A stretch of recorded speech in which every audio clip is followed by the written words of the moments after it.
प्रिय विद्यार्थियों, आज हम आपके लिए कक्षा 7 का अभ्यास 4.1 लेकर के आए हैं, जिसका दूसरा पार्ट है प्रश्न नंबर 3, निम्नलिखित समीकरणों को हल कीजिए। कक्षा 7 में जो समीकरण दिए हुए हैं वे छोटे दिए हुए हैं। तो आपको देखिए, ये समीकरण हैं 5p + 2 बराबर 17। मैंने आपको पिछले अभ्यास में बताया था, पिछले वीडियो में बताया था कि समीकरण में दो पक्ष होते हैं। ये तो है आपका दायां पक्ष, क्या है? दायां पक्ष। और ये आपका है इधर साइड वाला, ये होता है बायां पक्ष। बीच में जो बराबर निशान लगा होता है ये समता का निशान होता है।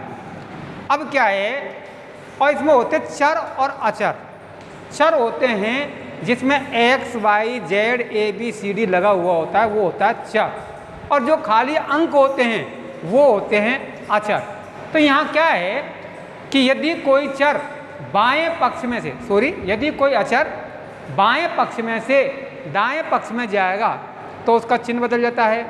और यदि कोई संख्या दाएं पक्ष में से बाएं पक्ष में आती है तो उसका भी क्या होता है? चिन्ह बदल जाता है। तो देखिए, सबसे पहले हम समीकरण हल करते हैं। तो यहाँ हम लगाते हैं या 5p बराबर 17। ये 2 कहाँ गया? इस 2 को हम करते हैं पक्षांतरण। तो 5p है, 5p लिख दिया, बराबर लगाइए क्योंकि p की संख्या और कोई है नहीं। तो 5p बराबर ये 17 और 2 है, इसको हम करेंगे पक्षांतरण। तो इस समय 2 किसका है? प्लस का है। जब हम इसको दाएं पक्ष में ले जाएंगे तो ये हो जाएगा -2। ये स्थिति आती है पक्षांतर करने पर, पक्षांतरण करने पर। ये आपको लिखना होगा क्योंकि ये संख्या कहाँ से कहाँ गई, कैसे प्राप्त हुई। तो ये होता है पक्षांतरण करने पर। या 5p बराबर, अब ये स्पष्ट है 17 - 2, 17 में से 2 आपको घटाना है तो यहाँ प्राप्त होगा 15। ठीक है, तो 5p बराबर 15। और या p बराबर, आपको p का मान ज्ञात करना है। p बराबर होता है 15 बटे, इसका भाग दे दीजिए आप 5। p बराबर 5 एकम 5, 5 तिया 15, 3। तो p का मान आपको प्राप्त हुआ 3। ये आपका हल हो जाता है। इसी प्रकार आपका प्रश्न नंबर 2 है, इसमें 3m - 14 बराबर 4। सबसे पहले आपको लगाना है या 3m बराबर 4। अब इस 14 को हम जो बाएं पक्ष में है इसको दाएं पक्ष में ले जाएंगे तो इसका चिन्ह बदल जाएगा। तो यहाँ आएगा तो ये हो जाएगा +14, क्योंकि ये माइनस का है, पीछे की साइड में जाएगा तो ये हो जाता है प्लस का। ये कब आता है? पक्षांतर करने पर, पक्षांतर करने पर। या 3m बराबर 4 + 14, 4 + 14 यहाँ जुड़ रहे हैं, 4 और 14 कितने होते हैं? बराबर 18। तो आपको 18 प्राप्त हो गया। 3m बराबर 18, तो m बराबर क्या हो जाएगा? 18 बटे 3। तो m बराबर 18 बटे 3, अर्थात 18 में आपको 3 का भाग देना है। तो m बराबर 3 एकम 3, 3 छिके 18। m का मान आपको प्राप्त हो गया 6। क्या प्राप्त हो गया? 6। आप यहाँ या अवश्य लगाएं तो m का मान प्राप्त होता है आपको 6। इस प्रकार से आप इन समीकरणों को हल करते हैं। इसके बाद में देखिए प्रश्न नंबर 4।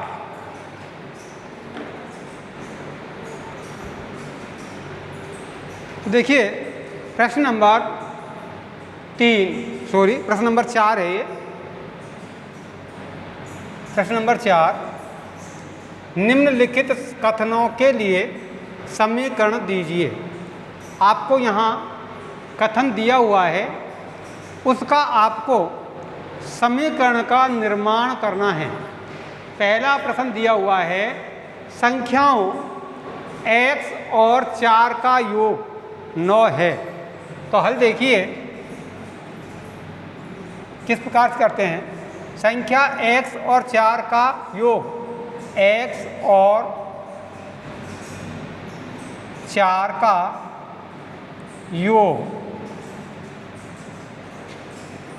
तो x प्लस 4 भाई योग है, x और 4 का योग तो x प्लस 4। परिणाम 9 प्राप्त होता है, कॉमा परिणाम 9 प्राप्त होता है।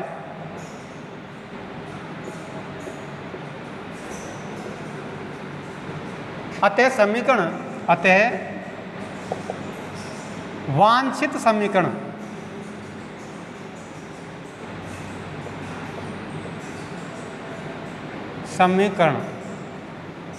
बराबर x प्लस 4, कितना है x और 4, तो इन दोनों का क्या करना है x और 4 का योग, तो x प्लस 4 का योग 9 है बराबर 9।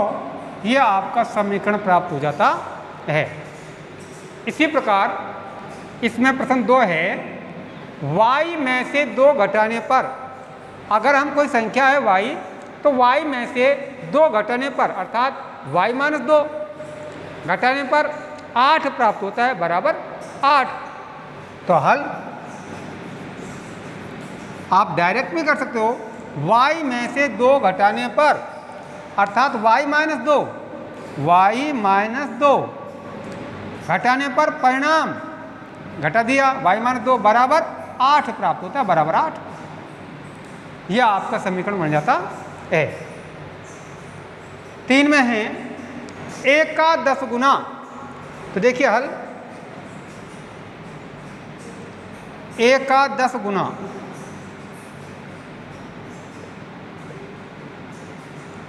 a गुणा 10, 1 का 10 गुना 70 है। 1 का 10 गुना a गुणा 10 बराबर 70, अर्थात समीकरण प्राप्त हो जाएगा 10a बराबर 70, 10a बराबर 70। यह आपका समीकरण बन जाएगा 10a बराबर 70। इसी प्रकार इसमें चौथा प्रश्न दिया है संख्या b को 5 से भाग देने पर 6 प्राप्त होता है। संख्या b को 5 से भाग देने पर, बटा भी है तो हल संख्या b को 5 से भाग में देना है तो b/5, ये भाग हो गया, भाग देने पर 6 प्राप्त होता है बराबर 6। संख्या b को 5 से भाग देने पर b/5 बराबर 6 प्राप्त होता है। ये आपका क्या हो जाएगा b/5 बराबर 6, ये समीकरण प्राप्त हो जाएगा। इसके बाद में देखिए प्रश्न नंबर इसी का 5वां प्रश्न,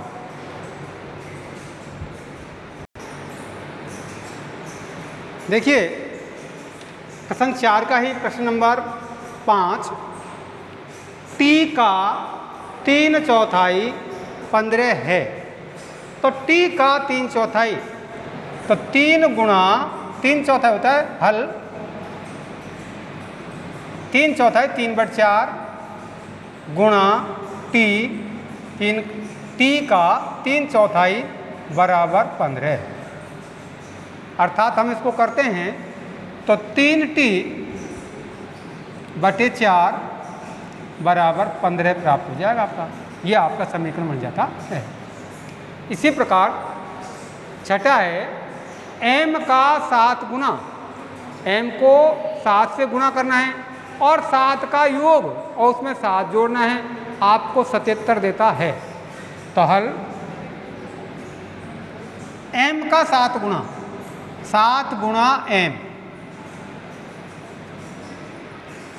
m का 7 गुणा और 7 का योग प्लस 7 का योग आपको 77 देता है, बराबर 77।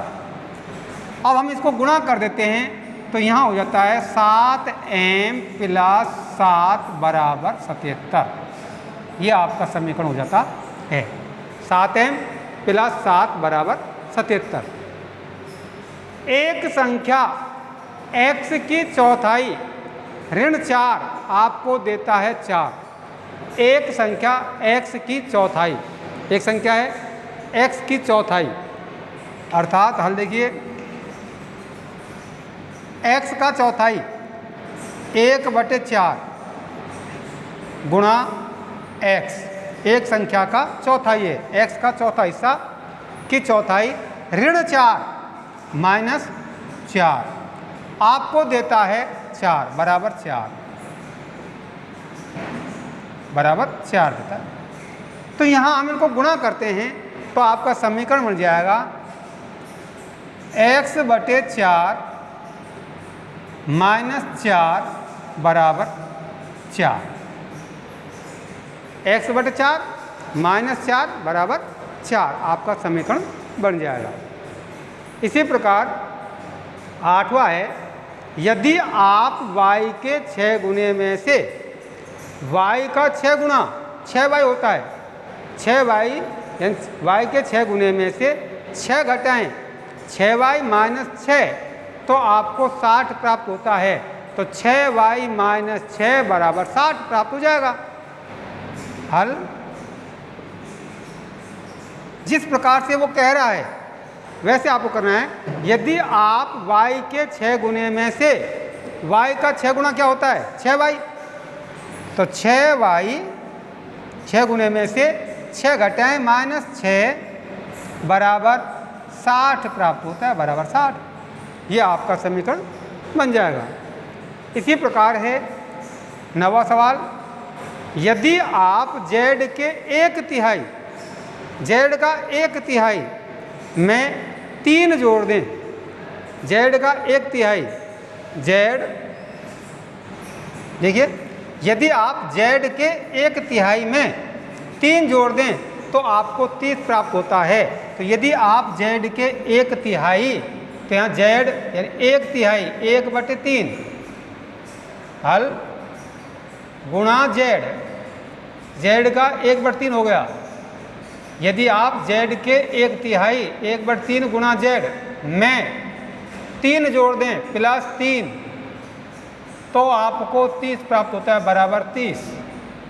तो आपका सही समीकरण बनेगा z/3 प्लस 3 बराबर 30।